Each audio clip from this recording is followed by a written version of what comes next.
There are people that have been living in their homes contaminated with mold and they don't seem to have any symptoms, but they wonder why they're taking medication for this or they have pains for that. As far as your home and mold growing inside of your home, are there specific areas where maybe the weather affects it? I've been in immaculate museum quality houses. Everything is white and pristine. And you walk in there and you're like, wow, this place is fantastic. It's totally clean. And we've tested it, and sure enough, the air is contaminated because they lived there 20 years and never had their air ducts cleaned. I will never have carpet. I will never have a jacuzzi tub, and I will never have wallpaper, at least not in Florida. One of the best things you can have in your home is a humidity monitor, because that'll just let you know when something gets out of balance. I imagine it affects not only your physical health, but your mental health. I can assure you that being preventative with your maintenance is much less expensive than having to deal with the remediation in the end. Today I'm joined by Maxine Gomez, and we are going to talk about mold exposure, which has been sweeping, I don't even think just the United States. I feel like it's all over the place at this point. So I really am excited to dive into this. Maxine started out wanting to become an orthopedic surgeon. She received a degree in biology. She was on track for that, and she was inspired to make a bigger difference in the world. And now she helps people on a large scale who have been exposed to mold and to prevent them from being exposed to mold. So welcome, Maxine. Jessica, thank you for the lovely introduction. Nice to be here.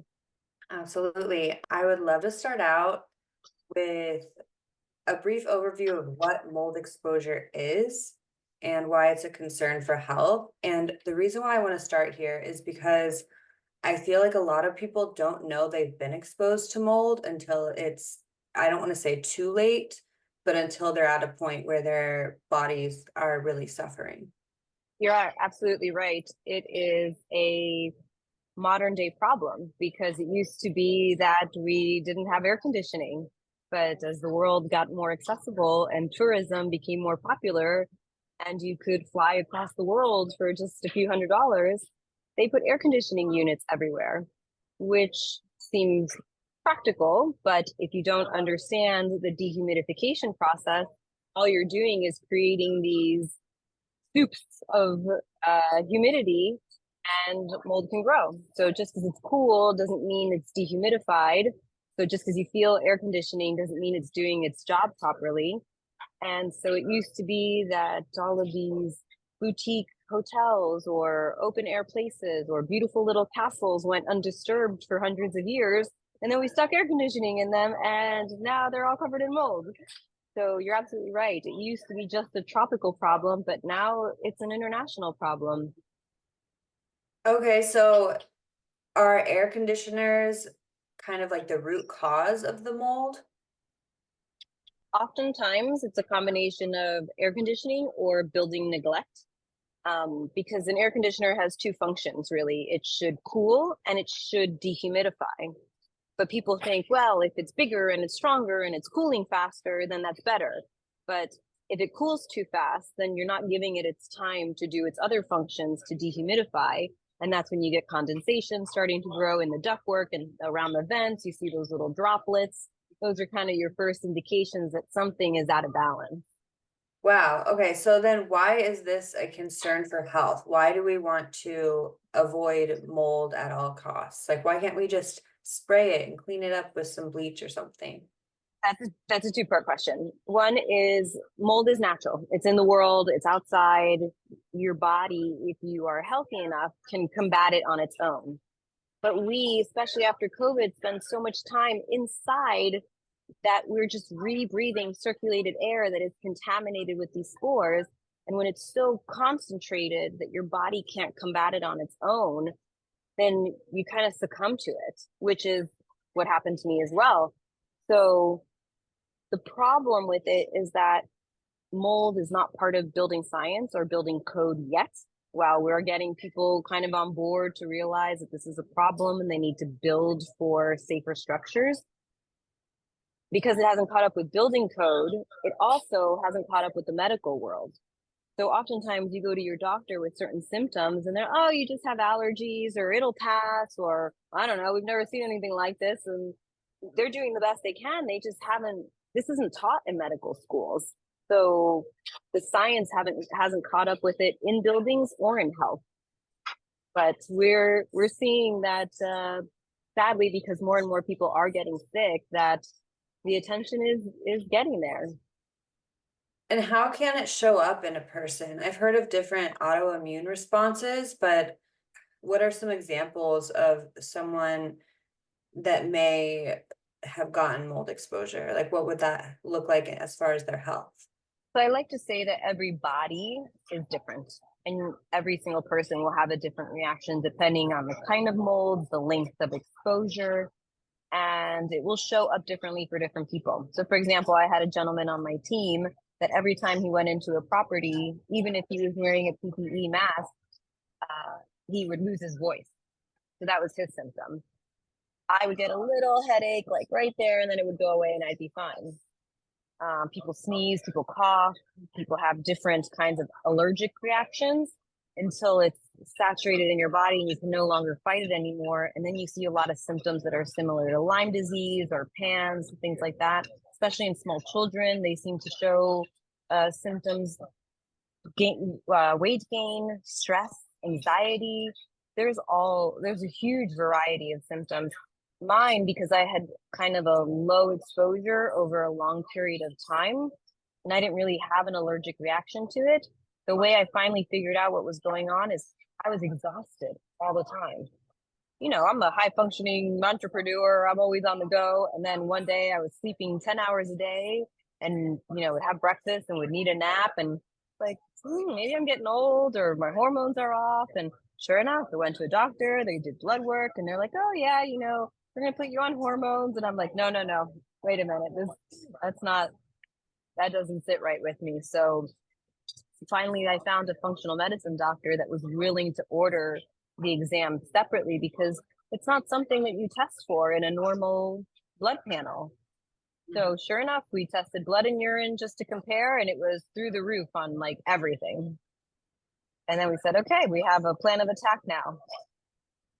Wow. Okay. So you can request a specific test from your doctor for your blood and your urine, and they will actually be able to tell you if there's mold in it.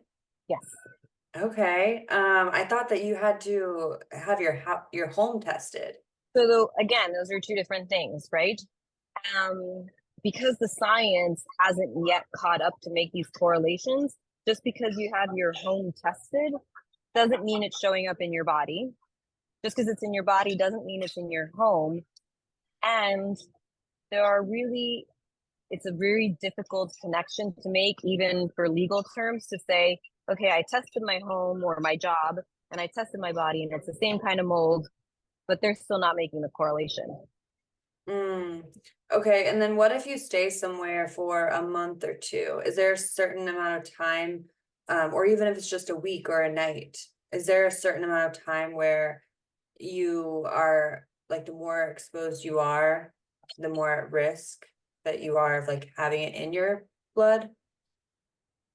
Again, it comes down to, and I'm not a doctor, so let me just premise by saying that I'm speaking from my own experience, but there are people that have been living in their homes contaminated with mold and they don't seem to have any symptoms, but they wonder why, they're taking medication for this or they have pains for that, and they haven't made the correlation.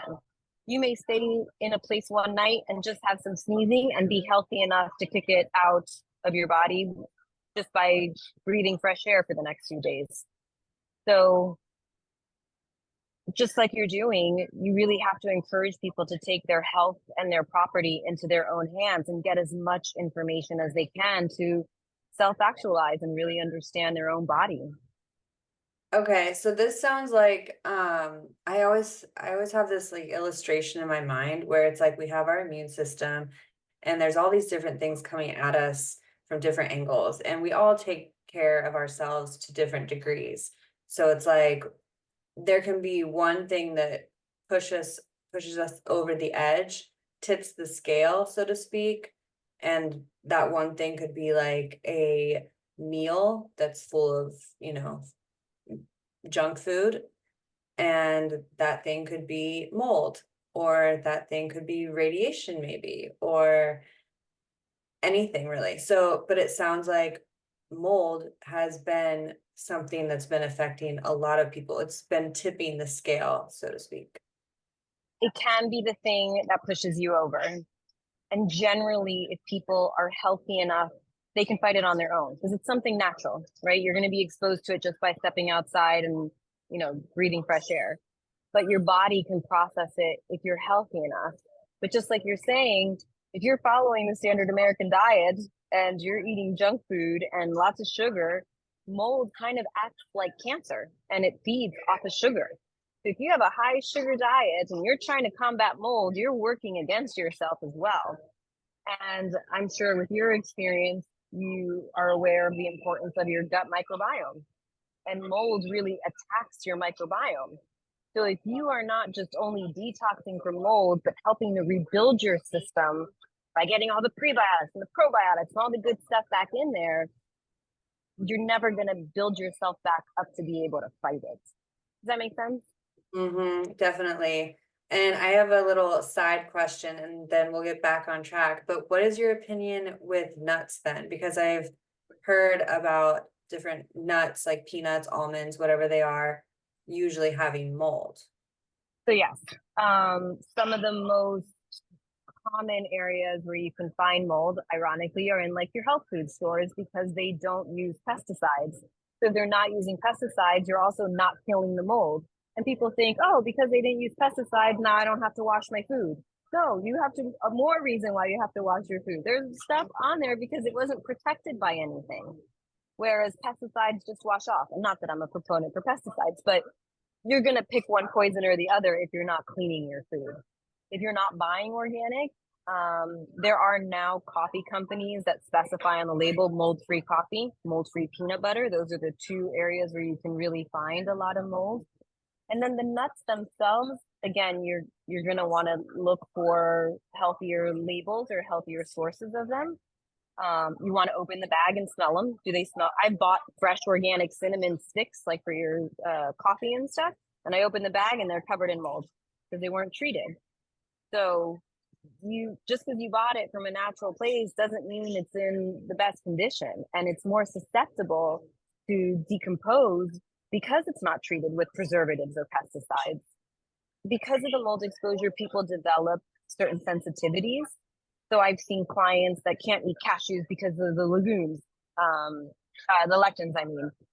So it's not an answer to all the nuts. So peanuts are most likely of all the nuts to have mold, and coffee is most likely to have mold.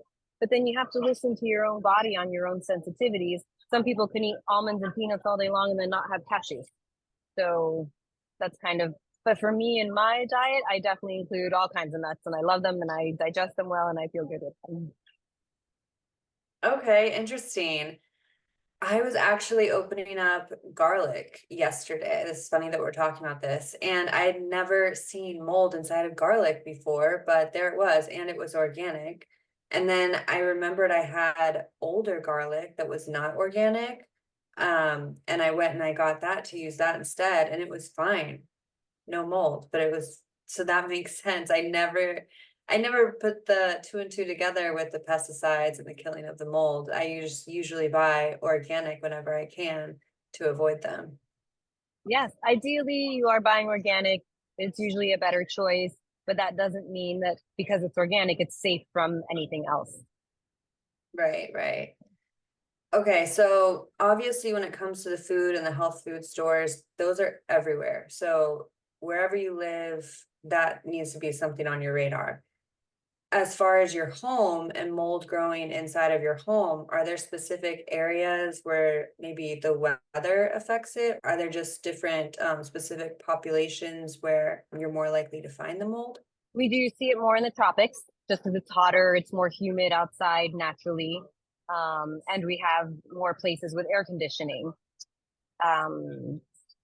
There are only 5 states in the United States that regulate mold.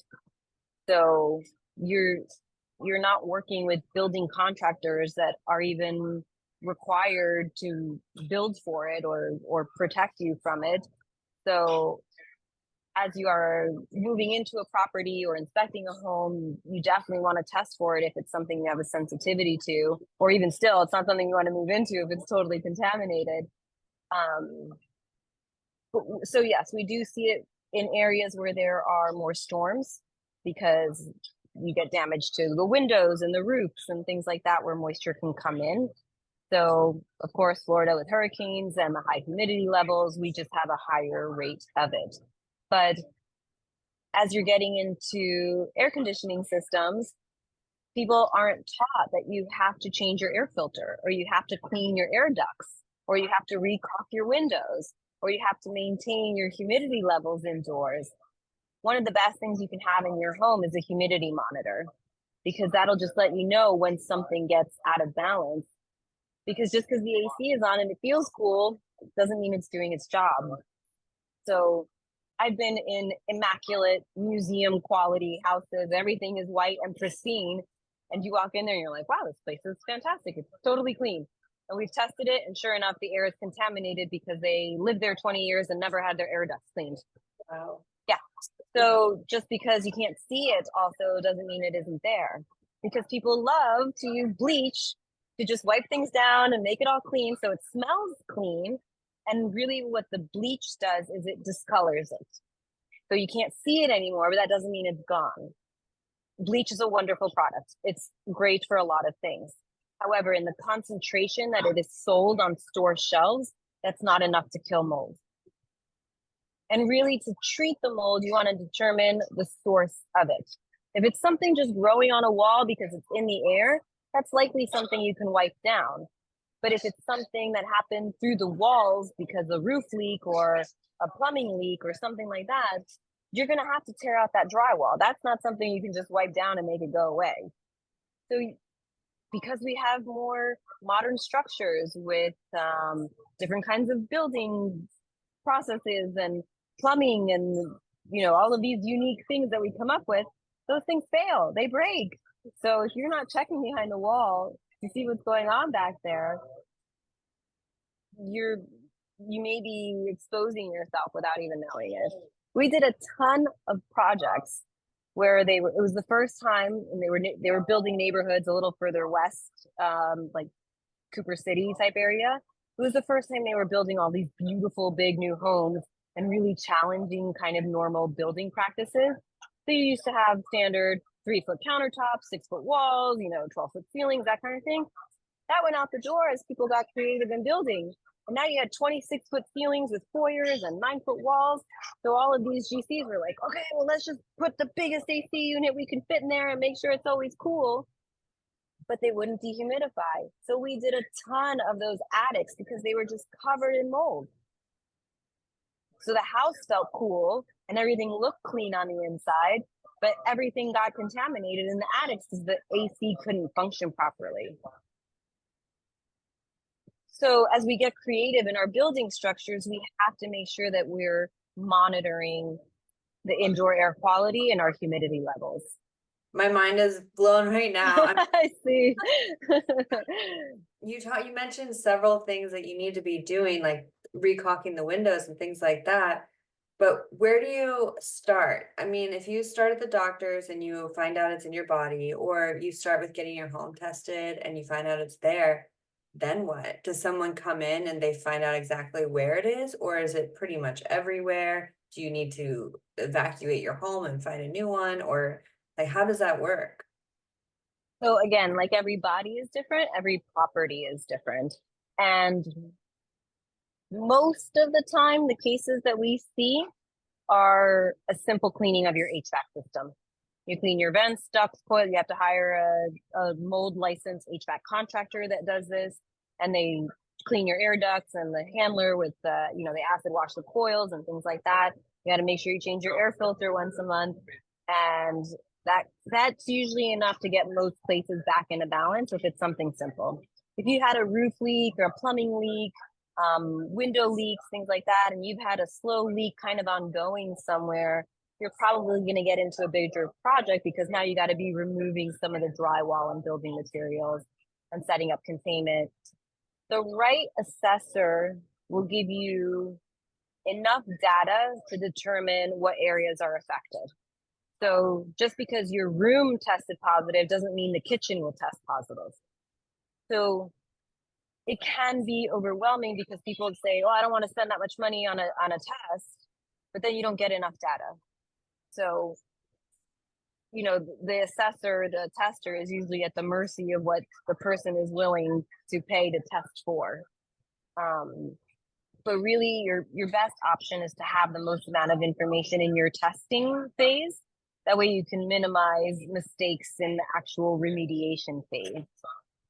And each phase of that is different. The remediation can be very simple, like cleaning your HVAC system, or you may find out that I've seen some, like I've had very simple cases. I've had very complex cases where people lost their homes. So it's so to answer your question, where do you start? Okay. As an assessor, as a teacher of mold remediation, I would recommend that your audience starts at their front door, right? You're coming home, look around. If you can imagine where air can get through, water can get through there too.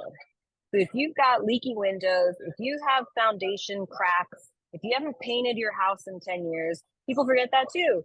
That paint is not just to make your house look beautiful, it also hardens the exterior to protect you from outside elements coming in.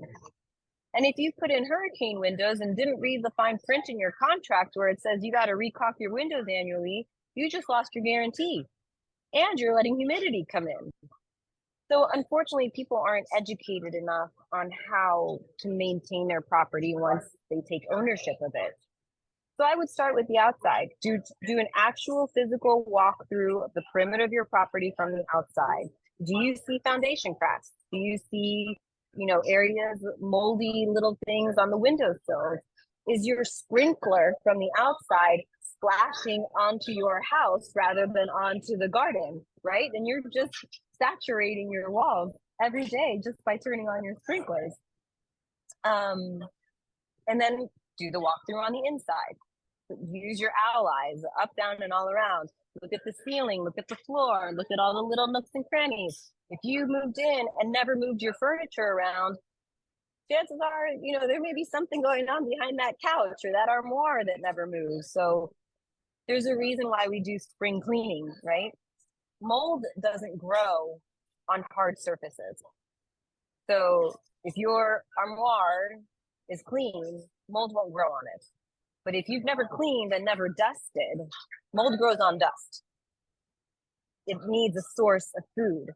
So we get a lot of cases where we see hoarders, right? Because hoarders are collecting things, and so things tend to get dusty and accumulate dirt, and then mold has a buffet to just feed off of. And, people feel a lot of shame when it comes to things like this. What did I do to deserve this? How come this is happening in my home? And then it gets a little overwhelming to understand where to start. But I want to take people's fear away and let you know that if you've called a remediator, we have seen it all. We've seen, people that collect animals, people that collect all sorts of things, whatever worst case scenario is, I promise you we have seen it and we can come up with a solution for you. So don't be afraid to start somewhere. Quickly, a few other things I would look for in your home. Me personally, after having lived this and seen so many properties, I will never have carpet. I will never have a jacuzzi tub, and I will never have wallpaper, at least not in Florida. It's just too humid. Every time we removed wallpaper, that glue behind there, that's always full of mold. Your jacuzzi tubs, 9 out of 10 times they always leak. And because they have that big foundation underneath them, you never get to see what's actually going on below the tub. And you get pooling water in there, and then you think you're relaxing and soaking in your tub, and really you're just heating the water in the elements and breathing that stuff below the tub. So you want to make sure that there's the panel access and you can look under there, that things are clean. And then carpet just acts like a sponge. So anything that's in the air, dust particles, pet dander, skin cells, all of that stuff flakes onto your carpet. And if you're not vacuuming regularly or having it professionally cleaned, there's stuff lingering in there, I can assure you. I am taking notes right now because I plan to, look for a new place at some point soon. And I loved big tubs, but I guess I'm telling you, I won't have it just because, this has made me a little OCD. But if you do get one, make sure that it has an access panel so that you can always open it and see below that there are no leaks and that you can just stick your nose in there and make sure that it smells clean and that it can be treated. okay.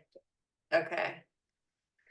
Oh, good to know. But yeah, back to your point with how overwhelming and scary this must be for anybody that comes across this. I imagine it affects not only your physical health, but your mental health. Absolutely. The mold plays funny tricks on you. It will, when I was in it and fully contaminated, I couldn't even be around blue cheese. Like my body would just have a reaction to it. Um, it everybody has a different reaction, but it will do funny things to kind of convince you that everything's fine, and then you're just going to live in it. It definitely adds to anxiety because you feel like you're overcome with something, but you don't have any answers, and so you don't know where to go, and then it just kind of perpetuates that anxiety. For a period of time, for 2 years, I lost my smell. So I have to imagine that there's something neurochemical, your olfactory senses are affected.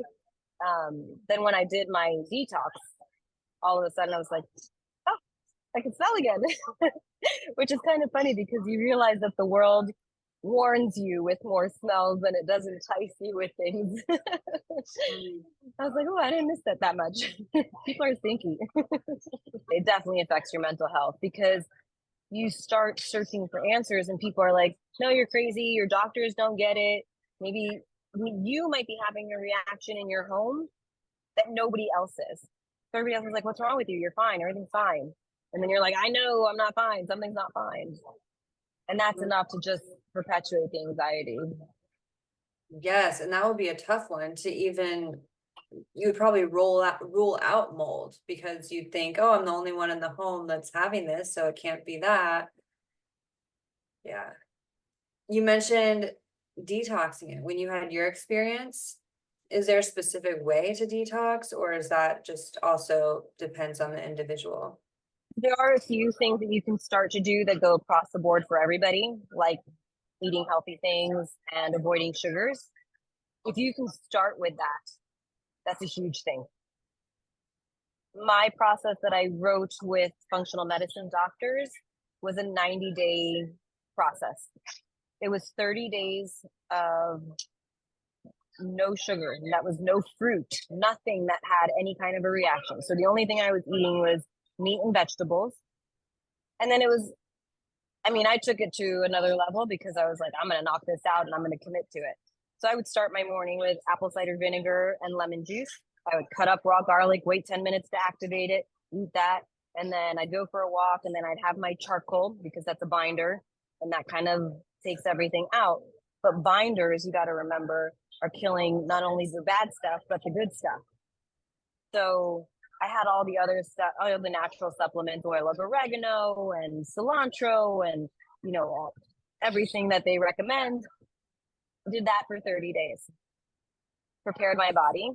Then I was doing all of that plus a chlorine dioxide detox. So that was drinking a diluted form of chlorine every hour on the hour for 8 hours for 28 days. When you eat a lot of curry and you could smell it through your pores, you could smell the chlorine through my pores. It was like you knew that it was working. It was just eliminating everything. And then the last 30 days was the rebuild, eating the prebiotics, the probiotics, putting sauerkraut on everything I ate, making sure lots of healthy foods. And by the end of the 60 days, I started to get my smell back. So it was pretty intensive, but the way I saw it for myself was whatever, I can do anything for 30 days, and especially if I know that it's a commitment to my health. And then it's important to not think of the things that you're limiting yourself from, but rather the things that you are empowering yourself and strengthening your body for, and knowing that you're doing this to create better habits. Because if you can do 90 days with no sugar, no alcohol, no drugs, none of that, you're going to make better decisions coming out of it. So if you were eating a lot of junk food beforehand and you start making the conscious choice of what you're going to put in your fridge for those 60 days, 90 days, you're just going to naturally, hopefully, make the switch to make the better decisions for yourself. But you can detox all you want. If you are not rebuilding your system and your microbiome, you're still messing with your brain and you're still messing with your gut health, which means you're not going to give it the strength it needs to kick it. The rebuild is just as important as the elimination.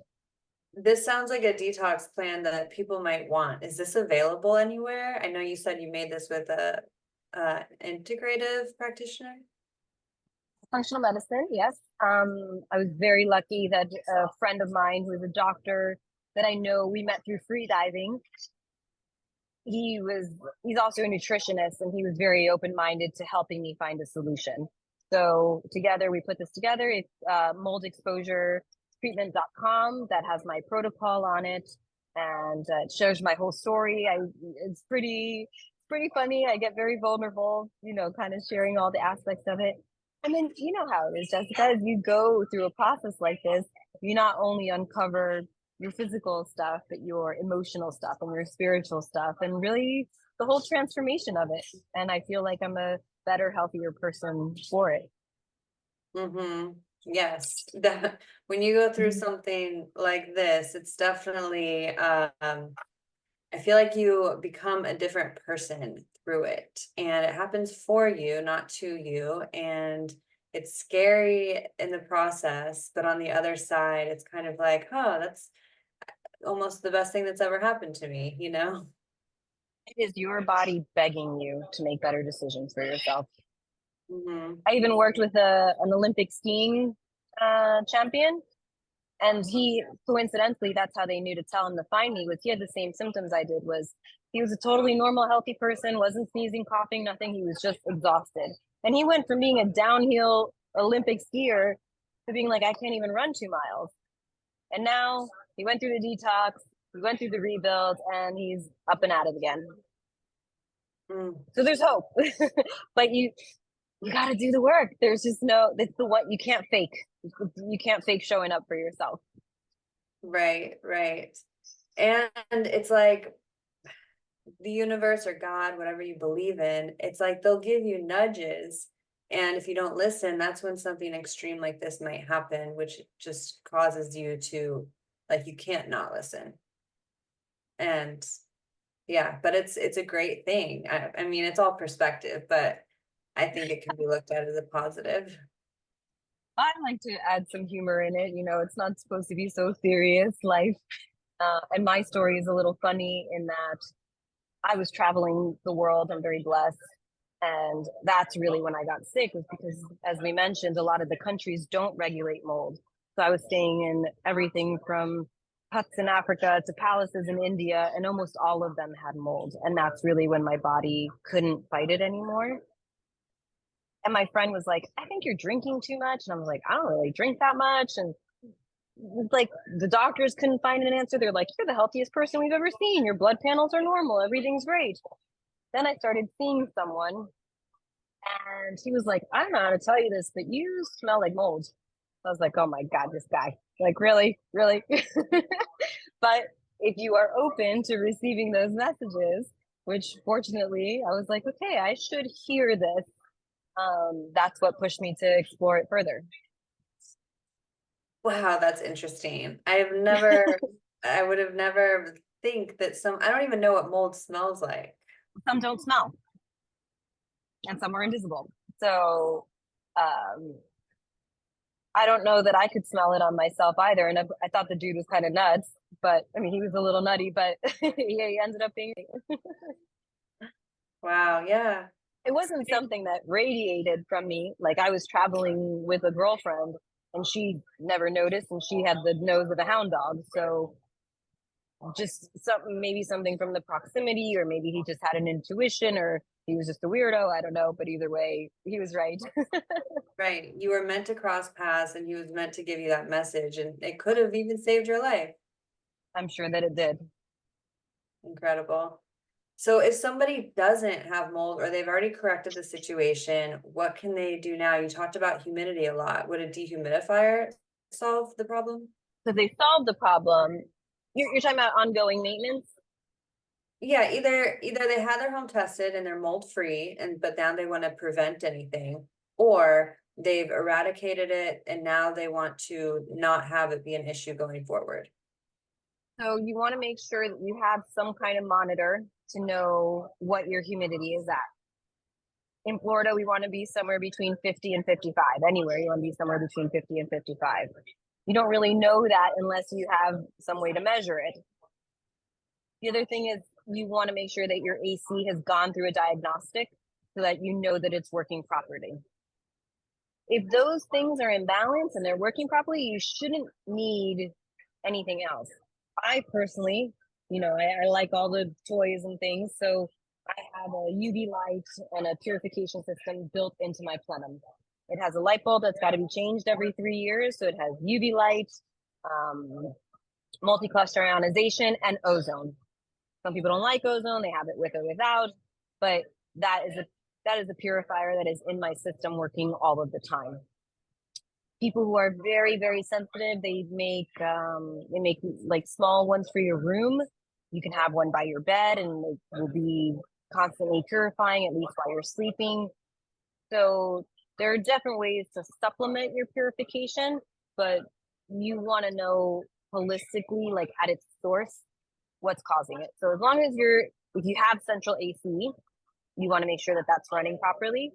And then for a lot of homes, they still have just room units that are in the wall or in the window, and they think that because it's in the wall, they don't have to clean that filter. You gotta change. You gotta clean that filter. So those don't have ductwork, so you're not as it's not as high of exposure probability. But if you are not cleaning those air filters, you are literally breathing the mold right from that right from that filter. I've had to, a lot of what I do with my clients is really just educate them in the process and help them understand how to better their own home. So I remember we had this lovely little lady who lived in Hialeah, this little Cuban woman who had come here from Cuba, where in Cuba they didn't have air conditioning. So she didn't understand. And even though she had central AC, she would refuse to turn it on. And so I finally sat with her and I'm like, listen, this is why it happened. This is what's happening. And if you don't turn on your AC, you're just going to see me again. And I know you don't want to see me again. So it's really taking the time to explain to them, evaluate the property, know what's going on. And a lot of it can be done with a little common sense. You have to take time. Stand at your front door, do your perimeter walk, look to see what's going. Don't be in denial of it. I can assure you that being preventative with your maintenance is much less expensive than having to deal with the remediation in the end. So if you've been avoiding that little leak under the kitchen sink, or that slow little drop that's happening here, or the condensation droplets in your shower, oh, that's another one. If you are not running your fan in your shower after a hot shower for 30 minutes, you're going to get condensation. You're going to start to get those little spores on the shower ceiling. You're like, where's that coming from? So there's a reason these tools are in place, but unfortunately, I've never understood why it's so easy to buy a house, right? Like they should teach you how to use all the things in your home, because they're there for a reason. Those tools exist. You should be dehumidifying. You should be running your vent fans. And if you have central AC, sometimes people are told to keep the fan on all the time. It shouldn't be on all the time. It should be on auto. So you got to let the system do its work. If you have it on all the time, then again, it's just cooling, just moving air. It's working overtime, and it never has the time to dehumidify. So understanding how your gadgets work is just as important as having the gadgets. make sure they're doing their job for you. Yes, 100%. At what point should somebody call you? At what point does Maxine step in, and what what can you do to help? So I do a variety of services. My company does consultations. So if you have a report that you'd like me to review and you just need some time for that, I'm happy to look at things like that. If you want us to come out and do an assessment, we do that in the state of Florida. If you need a local contractor, I teach the state licensing course for mold remediation. So I hope that all of my students follow what we teach them. And if you're looking for a contractor, even if you're in a state where it's not licensed, a lot of contractors are learning the value of this and they're coming to get licensed here to bring it back to their state, even though their state doesn't require it. So if you want to go to Normie Pro, NORMI, that's the National Organization of Remediators and Microbial Inspectors, Normie Pro, that will tell you any contractor that has gone above and beyond to get their license. And it's at least a good starting point if it's not somewhere that's local, or if you did get a test done and you'd like me to look at it, that's something. And then if you're going through the health stuff, even during or after remediation, and you have some questions, I can help I'm not a doctor, but I can help guide you through the health side of it. And to answer your question, for the detox stuff, is I have to encourage people to really get to know themselves and take their health into their own hands. So if you are not willing to make the switches to eat healthier foods, I'm not going to be able to help you. If you're not going to do the time to get your blood work done and know what else is out of balance in your body, I'm not going to be able to help you. There's no magic button. There's not one pill you can take that's just going to clear it out. This is just like a remediation in the home is a multi-step process. The remediation to detox and rebuild your body is going to be a multi-step process, but it is doable. And it's not as scary as it sounds. As we begin to wrap up our time together, is there anything about this topic that we didn't get to that you'd like to share? There's a great movie called Fantastic Fungi on Netflix. And so for people that feel very overwhelmed with mold, you got to know that it is the microscopic fiber that unifies our world. It comes out of trees, it's in the soil, it has a way of talking to each other in a way that you can't even see. And so for some people that's like a lot to think about, but when you see the movie, it's like, oh, okay, I just have to find my balance with this, right? We're always talking about balance in life and everything else. So you're never going to get rid of mold. You're never going to live in a bubble like in a hospital, right? That's not the goal. The goal is to be healthy enough that you can fight it on your own, to be able to live in harmony with your environment. Yes, well said. I have one more question for you, but before I Of ask, course. where can people find more information about your services? Drytech247.com, that's my website. And on there is a tab for mold exposure. So on there, you can read my story. You can see all the products that I like to use. You can ask me questions. And I'm really here to be a resource. I'm very blessed that I get to travel around the world and teach this and bring insight to people. If you are concerned about this, become an advocate. Call your state. Let them know that you want mold regulation licensing, that you want building code to include indoor air quality, that you talk to your doctor and you do your own panels to inform them. Something that we are doing on our side of it in the industry, which hasn't been done before, but we're helping make the connections. It used to be that we would come and do an assessment and we would just evaluate the building and call it a day.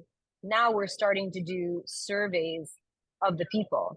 Are you having any symptoms? How are you feeling? Is everyone in your household sick? You know, little things like that. That way we can start to collect the data points, because medicine isn't doing it and building isn't doing it. So we're hoping to do it for both of them to start making those correlations. Because right now, if you're a renter in the state of Florida, there's nothing to protect you from indoor air quality. And if you don't have renter's insurance and you got mold, there's nothing to help you. Like, you're gonna have to clean your stuff on your own or pay for it to get done professionally.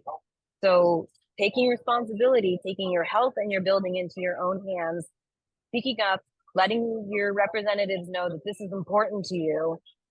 Because right now, if you go to someone, you're like, hey, I tested my rental property, I tested my blood, and I've got the same kind of mold in both. They're like, yeah, sorry, that doesn't mean anything. And they're right. Right now, it doesn't mean anything to them. That is unreal. It is unreal. But that's why I'm here. That's why I love to, I'm a nerd about this stuff. I love it. I love talking about mold. I love how it does have a wonderful way of unifying us. It has great qualities. It has a lot of healing properties, and there's good things to come from it. And I promise you that the transformation that you come out of it with will have you in a better place. My final question for you today is, what is your number one health tip? Whether it's mindset, diet and nutrition, physical, emotional, just the one piece of advice you'd like everyone to know. Just avoid sugar. Really? Even fruit? No, but you want to make sure that your sugars are in balance if you're consuming fruit. So if you are susceptible to high blood spikes, you don't want to start your day. I'm speaking for me, I'm not a doctor. I know for myself, if I start my day with a bowl of fruit, I'm going to spike my blood sugar and I'm chasing that all day long.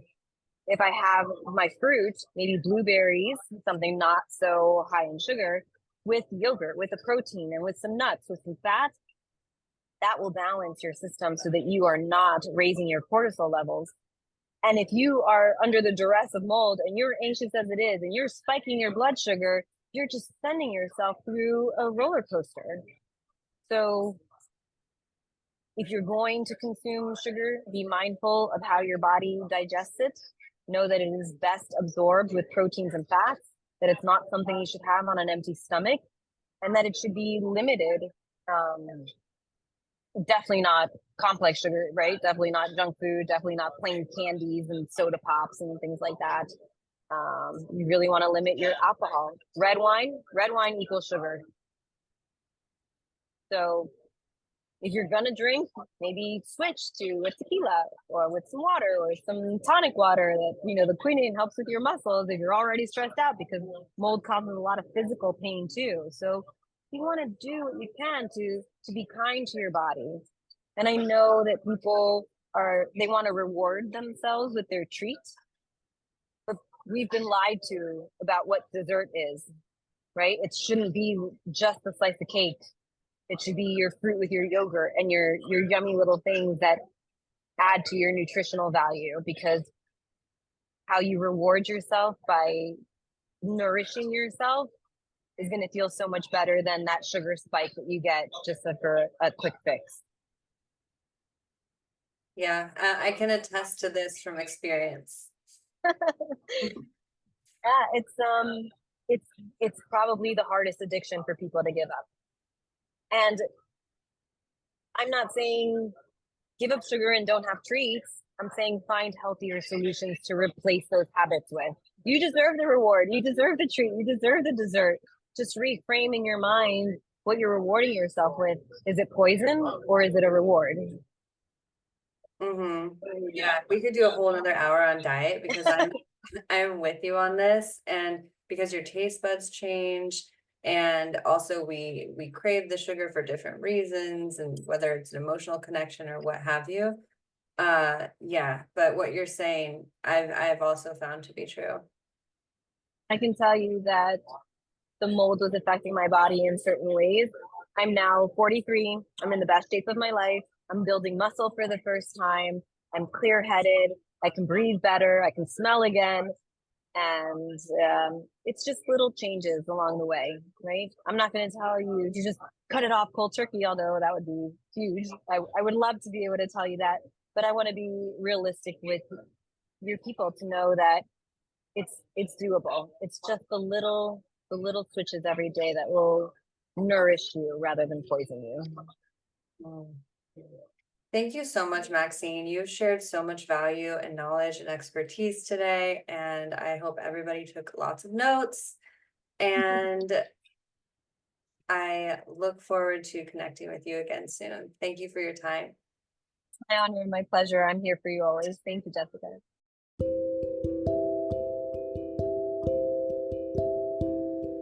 That concludes this episode.